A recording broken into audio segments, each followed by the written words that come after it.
Academic কার্যক্রমের পাশাপাশি এবার প্রশাসনিক কাজ থেকেও বিরত থাকার ঘোষণা দিয়েছে খুলনা প্রকৌশল ও প্রযুক্তি বিশ্ববিদ্যালয় শিক্ষক সমিতি। দুপুরে শিক্ষক সমিতির সভা শেষে সিদ্ধান্ত জানানো হয়। এরই সঙ্গে সোমবার দুপুর 12টার মধ্যে শিক্ষক লাঞ্ছনার সঙ্গে জড়িতদের বিচারের আওতায় না আনলে উপাচার্যের কার্যালয়ে অবস্থান কর্মসূচির ঘোষণাও দেয় শিক্ষক সমিতি। ক্যাম্পাসে ছাত্র রাজনীতি বন্ধের দাবি নিয়ে দ্বন্দ্বের জেরে গত 18 ফেব্রুয়ারি ছাত্রদল ও বহিরাগতদের সঙ্গে শিক্ষার্থীদের সংঘর্ষ হয়।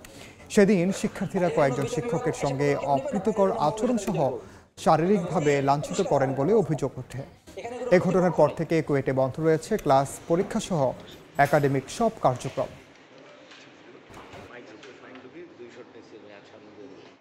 যেহেতু বিশ্ববিদ্যালয় প্রশাসন সিন্ডিকেটের সভা করে ডিসিপ্লিনারি করে শোকজ প্রক্রিয়া সম্পন্ন করেছে, এই প্রক্রিয়া চলমান রাখার জন্য উপযুক্ত ব্যবস্থা গ্রহণ করবে। অন্যথায় আগামীকাল দুপুর 12 ঘটিকার মধ্যে বিচার প্রক্রিয়া সম্পন্ন করে শিক্ষার পরিবেশ নিশ্চিত করার জন্য দাবি জানাচ্ছে।